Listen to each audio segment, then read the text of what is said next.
Hi friends, welcome to cine family 2. గుండె నిండా గుడిగంటలు సీరియల్కి చాలామంది fans ఉన్నారు. ఈ సీరియల్ స్టార్ మా ఛానల్లో ప్రసారం అవుతూ మంచి టీఆర్పీ రేటింగ్తో ముందుకు దూసుకుపోతోంది. గుండె నిండా గుడిగంటలు సీరియల్ హీరోయిన్ అమూల్య గౌడ.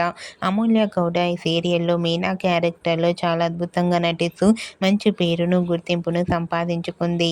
మీనా ఈ సీరియల్లోనే కాకుండా కన్నడ సీరియల్ శ్రీగౌరి సీరియల్లో కూడా పాల్గొంటూ బిజీగా లైఫ్ని ఎంజాయ్ చేస్తుంది. అయితే రీసెంట్గా గుండె నిండా గుడిగంటలు సీరియల్ హీరోయిన్ మీనా తన రియల్ లైఫ్ లేటెస్ట్ ఫొటోస్ను తన ఇన్స్టాగ్రామ్లో షేర్ చేసింది. ఆ ఫొటోస్లో మీనా చాలా మోడ్రన్ లుక్లో చాలా ముద్దుగా, అందంగా కనిపించింది. ఆ ఫొటోస్ చూసిన వారంతా బ్యూటిఫుల్ అండ్ లవ్లీ ఏంజల్ అంటూ కామెంట్ చేస్తున్నారు. మీకు కూడా Gunde Ninda Gudigantalu serial heroine Amulya Gowda real life latest photos మీకు నచ్చినట్లయితే మీ అభిప్రాయాన్ని మీ కామెంట్ రూపంలో తెలియజేస్తూ లైక్ చేయండి, షేర్ చేయండి. మరిన్ని ఇంట్రెస్టింగ్ అండ్ లేటెస్ట్ అప్డేట్స్ కోసం మా సినీ ఫ్యామిలీ 2 ఛానల్ని సబ్స్క్రైబ్ చేసుకోండి.